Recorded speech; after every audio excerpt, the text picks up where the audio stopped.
Very welcome along to OTBAM this morning. If you've just joined us, Phil is here to take us to another episode of Deal or No Deal. Phil, how are you? Good, yeah. Looking forward to this. Yeah. Excited. What do you win on Deal or No Deal? Well, whatever you actually get on your box at the end. Of course. So it'll go from anything from 1p to £250,000. No one ever won the £250,000, did they really? There was 2 or 3 winners. I was addicted to Deal or No Deal. I used to watch it every single day. But you know what I really annoyed me about it is after they had opened the wrong box, it basically was let's have a look at what you could have won. Mm-hmm. And they drew it out for too long. Yeah, well, I like that though. That's kind of all part of human emotion, thinking, did you make the right or the wrong decision? Did you make a good deal? That's why they have to play it out. I like that. Or the people that have the box and they're like, oh, I'm sorry, as if they had control over what was in it. This is a very special North London derby edition of Deal or No Deal. Spurs making moves. Who will be their first signing since January 2018?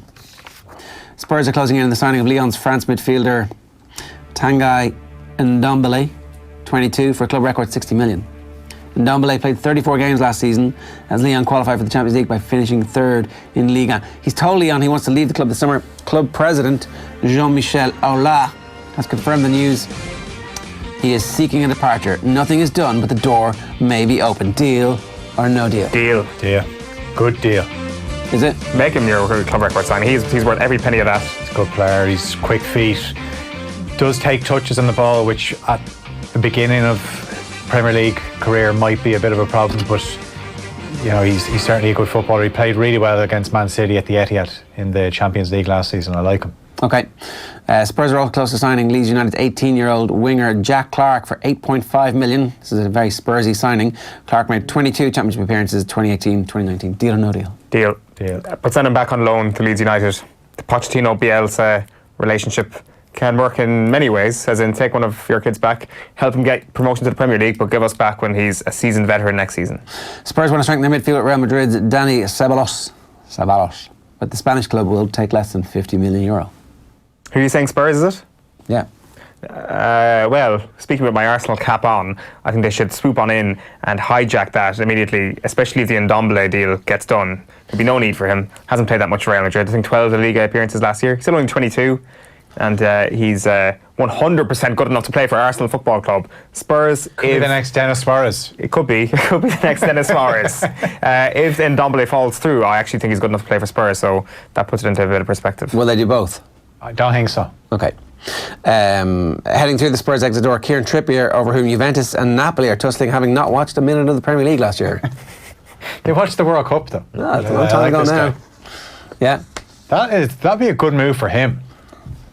Because I'm just always surprised that more English players don't go abroad. Have you been watching Brexit? I mean, come on. Like, are we actually basing too much on what happened last season to Kieran Trippier?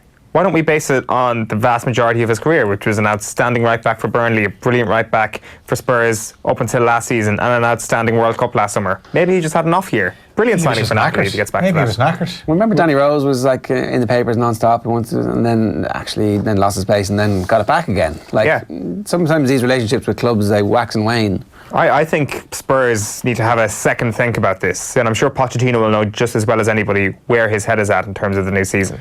The Arsenal news is as boring as this. Arsenal are set to return with an improved £19 million offer for Kieran Tierney, as Unai Emery makes the Scotsman his first choice summer transfer target. He's identified Tierney, 22, as the number one left-back target. They had an opening $15 million bid knocked back, but we'll try again. It's big spending here from Arsenal. This time last year, Arsenal... End of the transfer window. This time last year, Arsenal had like the sexiest recruitment head in the world, and Sven Mislintat going to exotic places all around the world to get people like Lucas Torreira and Matteo Guendouzi. Now Unai Emery's going to train to Glasgow. That's how far the recruitment has fallen in the space of 12 months. Tierney is good.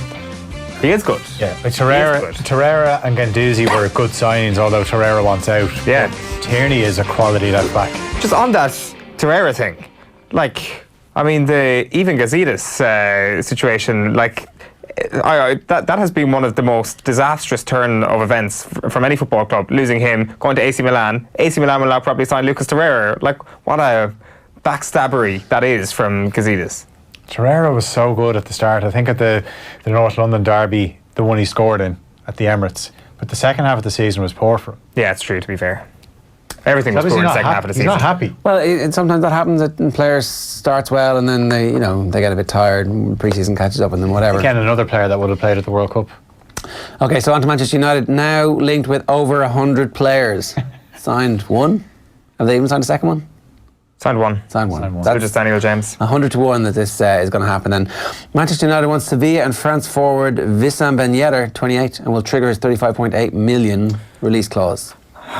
I'm not sold on this. I think it's a no deal for me. Oh, I don't think it will happen, but I think he's a quality player. He actually scored in that tie when they knocked United out. He always scores goals. I mean, I'm a little bit reluctant to sign players who play really well against you just on the basis of them playing well against you. Oh no, but I saw him for Sevilla a few times last season, especially in the Europa League, and he's just got that instinct of scoring goals. Good finisher. Man United are also interested in 15-year-old French forward Mathis Ryan Cherki, who plays for Lyon and who is attracting the attention of Real Madrid, Juventus, Barcelona and Bayern Munich. That's it. Put all your eggs in the basket of the 15-year-old Frenchman. Definitely, yeah. This is For the future. This guy doesn't even have a real face in Football Manager. He's just an animation. Florence Cinema Pongo is the reference that a lot of people won't get, but I always find with these players as well, these 14, 15-year-olds, what really gets the fans excited is when you hear that they've pipped other big European clubs to sign. It's like, we beat Barcelona to sign that lad. he's the new Messi. If Pogba leaves, United will turn to English winger Jadon Sancho, according to the Sun, but they seem to be put off by the 100 million asking price. Less expensive options referenced in the piece. Sean Longstaff from Newcastle, not quite the same player, and Nathan Collins of Stoke in Ireland. Well, if you're asking for a pick between the three of them, I think it's quite easy. It's a very easy kind of top tier, middle tier, lower tier in terms of those three signings. Longstaff's clearly the second option there as well. Nathan Collins obviously has been linked to a big club. Hopefully that'll happen for him one day from our perspective, but clearly he's the third pick of those three. Noted bastion of transfer gossip Forbes are saying that Sancho is Solskjaer's top target, but he may also have to sell one or both of Lukaku and Pogba if they wish to buy him. Sell them both. Sell them both, yeah.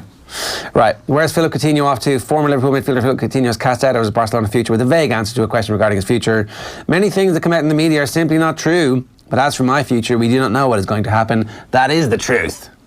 I mean, he has been a bust at Barcelona. So, what do you do?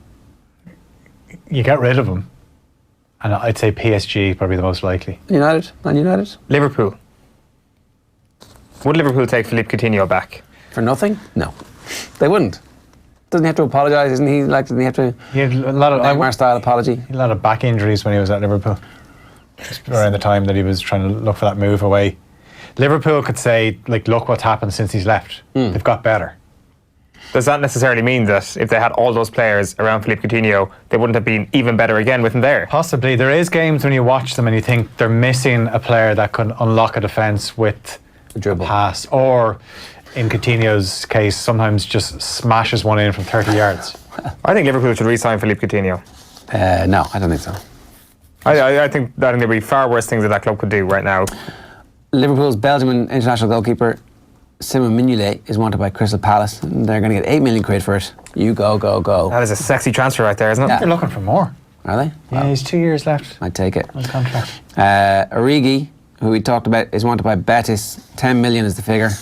You're saying no? We've already spoken about this. 10 million for Divock Origi? Yes. No. His left For real, foot is worth Betis. 10 million for that goal in the Champions League. And then finally, European football rumours. Gigi Buffon is in advanced negotiations for a return to Juventus from Paris Saint-Germain on a one-year contract with the future as a director. This is more likely than Leeds, isn't it? Yeah, it's disappointing because I was looking forward to seeing him in the Championship. Barcelona are due to complete the signing of Antoine Griezmann on the 1st of July for 107 million, according to the Telegraph this morning. And Napoli could bring Diego Maradona's iconic number 10 shirt out of retirement as they attempt to persuade Real Madrid's Colombia forward James Rodriguez to join. Don't sign James Rodriguez. I don't think you need to retire a jersey or unretire a jersey to sign James Rodriguez. No, that's disgraceful. It's 5 years ago this month since he was good.